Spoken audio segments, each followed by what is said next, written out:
શિયાળ શિયાળ જ રહે છે પંચતંત્રની વાર્તા। મારી ચેનલમાં નવા છો તો મારી ચેનલને લાઈક કરો, શેર કરો, સબસ્ક્રાઇબ કરો, ધન્યવાદ। સિંહ અને સિંહણની જોડી જંગલની એક ગુફામાં રહેતી હતી। તેને 2 બાળકો હતા। દરરોજ સિંહ શિકાર કરવા જંગલમાં જતો અને તેને ગુફામાં પાછો લાવતો।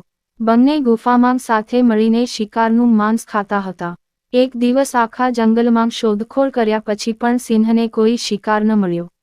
નિરાશ થઈને તે પાછો ફરી રહ્યો હતો જ્યારે તેને રસ્તામાં એક શિયાળને જોયું। તે બાળક છે તે જાણીને તે તેને મારી ન શક્યો અને તેને મોઢામાં દબાવીને જીવતો ગુફામાં લાવ્યો।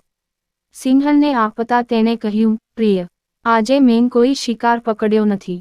પાછા ફરતી વખતે મેં આ શિયાળના બચ્ચાને જોયું, તેથી મેં તેને ઉપાડ્યું। હું દયાથી આ બાળકને ખાઈ શક્યો નહીં। જો તમે ઈચ્છો તો આ ખાઓ અને તમારી ભૂખ સંતોષો। સિંહને કહ્યું, જેને તમે બાળક હોવાનું જાણતા હતા અને તેને મારી ન શક્યા તેને હું કેવી રીતે મારી શકું? આ માસૂમ બાળકને જોઈને મારું હૃદય પ્રેમથી ભરાઈ ગયું। આજથી આ મારું 3જું બાળક છે। હું તેને મારા પોતાના બાળકની જેમ ઉછેરીશ। તે દિવસથી સિંહ અને સિંહણની ગુફામાં શિયાળના બચ્ચા મોટા થવા લાગ્યા। સિંહણ તેને તેનું દૂધ પીવડાવતી અને તેના પોતાના બાળકની જેમ તેની સંભાળ રાખતી। શિયાળનું બાળક સિંહ અને સિંહણને પોતાના માતા પિતા અને તેમના 2 બાળકોને પોતાના ભાઈ માને છે। તેઓ બધા સાથે પ્રેમથી રહેતા હતા। સમય વીતતો ગયો અને સિંહ અને સિંહણના બચ્ચા મોટા થવા લાગ્યા। એક દિવસ ત્રણેય જણ જંગલમાં રમતા હતા ત્યારે એક નશામાં ધૂત હાથી આવ્યો। 2 સિંહના બચ્ચાને હાથીને જોયો કે તરત જ તેઓ રડતા રડતા તેની તરફ દોડી ગયા। પણ શિયાળનું બાળક ડરી ગયું।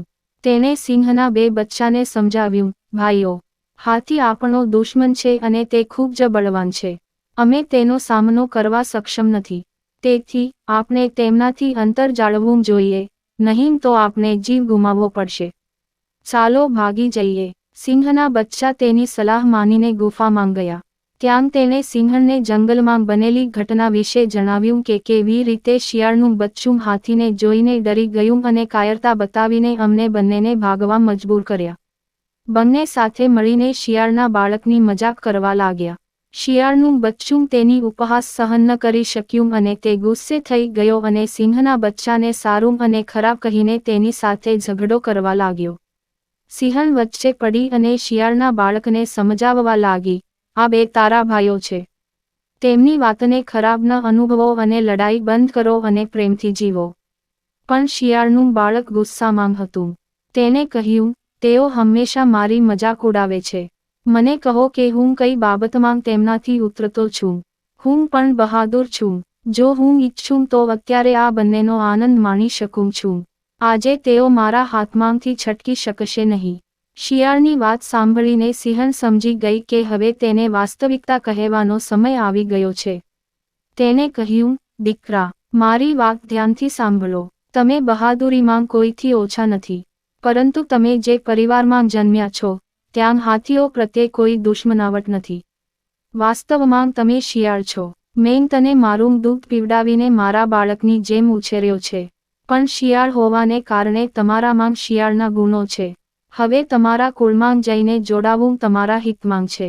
જો આ વાત તમારા 2 ભાઈઓ સુધી પહોંચાડવામાં આવશે તો તેઓને મારી નાખવામાં આવશે। સિંહણની વાત સાંભળીને શિયાળ ભાગી ગયો અને શિયાળના સમૂહમાં જોડાયો। પૂરી વાર્તા સાંભળવા માટે ધન્યવાદ।